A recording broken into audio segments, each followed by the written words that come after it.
It's a great series. Great series. It keeps you engrossed. Every scene is dynamic. The characters are brilliant. So, Mayor of Kingstown, great new TV series.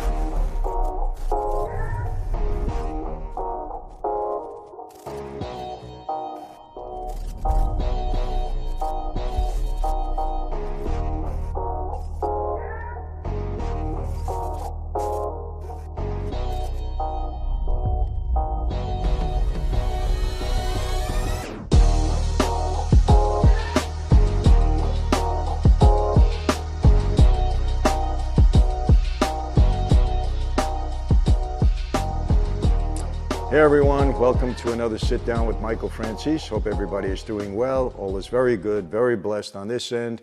And as always, we give God all the praise, honor, and glory, and thanksgiving for that. Mayor of Kingstown, great new TV series. I got to tell you, Taylor Sheridan, who is the creator and writer of this series, he's having such a run on Paramount Plus. He's got Yellowstone, 1883, 1923, and now the Mayor of Kingstown. And he's the force behind all of it. You know, he's the showrunner, the creator, one of the writers. He's doing a brilliant job. He's created great storylines, great characters, and I'm into every one of them. I'm enjoying all of his work. If you don't have Paramount Plus, you should get it, or find some other platform that it's on that you can watch these shows, because they're really engrossing. They're so well done. Going to enjoy it. Mayor of Kingstown is just terrific. And before I get into it, I want to talk about Jeremy Renner, who's the star of this show. And for those of you that don't know, probably most of you do, it was big news. He was in a terrible accident not too long ago, where the snow plowing machine that he uses at his home in Lake Tahoe fell over somehow. It malfunctioned, fell over on top of him when he was trying to get back in it. He had jumped out, I understand, to help somebody in need for something they were doing. And when he tried to get back into it, it malfunctioned. The safety feature malfunctioned. It fell over on top of him and crushed him. I mean, crushed the whole side of his chest, his leg. He was in really bad shape, his face, the whole bit. And he had to be airlifted by helicopter to the local hospital. So if you're praying for him, continue. And for those of you that aren't, Jeremy Renner, look it up, keep him in prayer. He just seems like a great guy. People have such nice things to say about him. Jeremy, our prayers are with you, believe it. So, Mayor of Kingstown is a very unique show. I've never seen anything like this before, really. And it centers around Jeremy Renner, who plays Mike McCluskey. And this is a town of several prisons, a small town. And the whole economy is around these prisons. The people that work there, obviously, people that supply things to the prison. That's what the economy of the town is built around. Jeremy Renner plays an inmate advocate where he helps families cope with their loved ones that are in prison. And he's very good, the way he operates. He's able to relate to people, but he's really in charge of keeping the peace, keeping everything quiet so that the families don't go crazy, the inmates are okay, the police are at bay. He's got a tough job. And as a result of that, they call him the mayor. He's not the official mayor, but they call him the mayor because he is that inmate advocate, and he is really responsible for keeping peace in the town. And it's a tough, tough, tough job. Now, Jeremy is the middle of three brothers. His older brother, who was played by Kyle Chandler, his name was Mitch.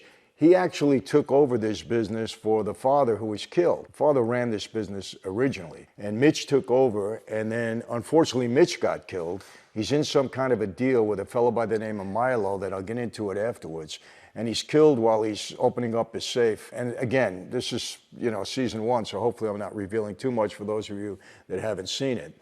But once he's dead, Jeremy Renner takes over his position, and he's now the mayor. And then there's a younger brother who is on the police force. He's a cop. Again, everyone's brilliant actors. So that's the McCluskey trio of brothers. And then we have the mom, played by Diane Wiest, who also works in the prison, and she teaches, inmates how to be responsible, how to, once they get out of prison, how to, act responsibly, and that's her job. And she's a teacher, and she's a tough woman. And she hates the fact that Mike McCluskey, Jeremy Renner, or his brothers are even involved in this because her husband got killed. So she's dead set against it. She hates it, and she's a very strong character, and she gets mad at Jeremy Renner because of the position that he's in. He's trying to convince the younger brother, who's a cop, to get out of the city, get out of the town, because he's married with a new baby. So she's constantly there trying to get her son straight so that there's another tragedy in the family. It's a good storyline. It's part of it that's a good story. Now, what happens, the plot of this, so it centers around a guy sets off an explosion in a house. And in the explosion, the mother and father and a baby are killed. And the police are just upset about it. They've never seen anything so sickening in their life. It's horrible. They do arrest the guy, and they put the guy in prison, the guy responsible for the explosion. They're so dramatically upset about this that they get to the prison guards, and they want the prison guards to have some of the inmates kill this guy. Now, Jeremy Renner is against this. He says that's not going to solve anything. It's going to cause a problem. We can't have it done. They don't pay attention to him. The guards do that because they hate the guy also. And some of the inmates kill this guy, brutally kill him. It's a tough scene. But that's not a good thing, because now the inmates think they have something on the guards, and they start making demands. And the guards are upset about it. They don't want to give in to the demands of the inmates. And Jeremy Renner, who warned them about this, is now saying, I told you so, but he's still trying to keep the peace. Great character. There's a guy on the outside who's the head of one of the major gangs there, major organized crime groups. And he sits in his front yard, and the dialogue between him, the relationship between him and Jeremy Renner is just great. And by the way, Jeremy Renner is dealing with, criminals all the time, but he's just trying to keep the peace. Just trying to keep the peace. So some guys get a pass. As long as they can keep the peace in the town, they get a pass on drug dealing and stuff like that, to a degree. And that's Jeremy Renner's job, trying to keep the peace. But he's got a great relationship with this guy. Terrific. And I love the scenes between the two of them. So basically, that's the line. After the inmates kill the guard, brutally kill him, they start making demands. And the warden is not going for it, in a way. But the COs, the correctional officers, they're not having it at all. And they're pretty rough. And they treat the inmates pretty rough. So there's, a lot of back and forth between them. And this ends up in the last scene of the last episode. There is a huge riot. And I don't think I've ever seen a prison riot so well done, and I don't know if that's a good thing, as I've seen in the last episode of season 1 and this one. I mean, they take over the prison. They absolutely take it over. And everybody is sent in now from the outside to try to control it. They're killing some of the guards.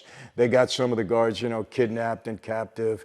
And Jeremy Renner on the outside is trying to, solve things and trying to quiet things down, but it's totally out of hand. There's one scene there when they're in the prison yard. Some of them are getting shot, and they're shooting back because they took guns off of the guards in there that they held captive. There's one scene there when there's a helicopter, a news helicopter up above, and they shoot it down. The helicopter goes down. It's a tremendous scene, really tremendous scene.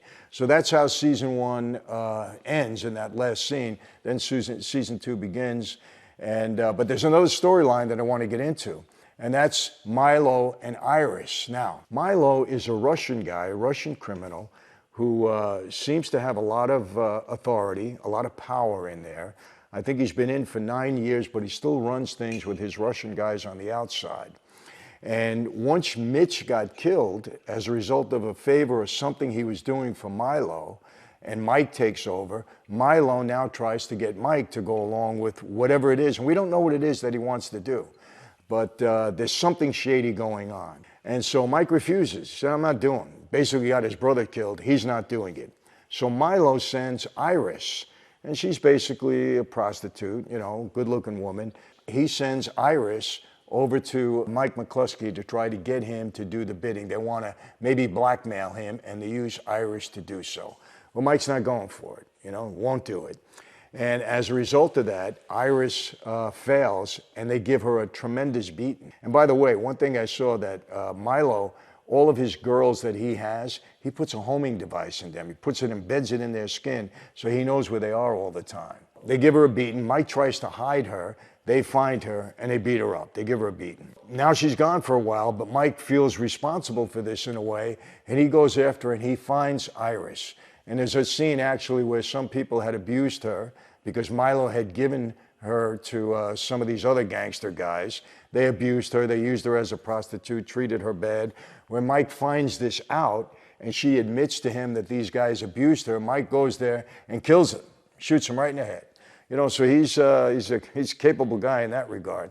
And anyhow, the rest of the series, he's trying to save Iris, and he's trying to hide her because Milo's reach is extensive. And during the prison riot, Milo, he escapes. He puts on a guard's uniform and he escapes. So at the end of season 1, we know that he's out of prison. We don't know what's going to happen yet in season 2. I did see the first 2 episodes. I will be reviewing, 3 episodes next week. I don't want to confuse them with season 1 right now, but we'll get into season 2 next week. But it's a great series. Great series. It keeps you engrossed. Every scene is dynamic. The characters are brilliant. So if you don't have Paramount Plus, try to find it. Get it, because all of these shows are so worthy to watch. I mean, my wife and I, even my daughters, all of us, we wait for, normally Sunday night for when they all come on and we watch them. A lot of them are on hiatus right now. Yellowstone is on a hiatus.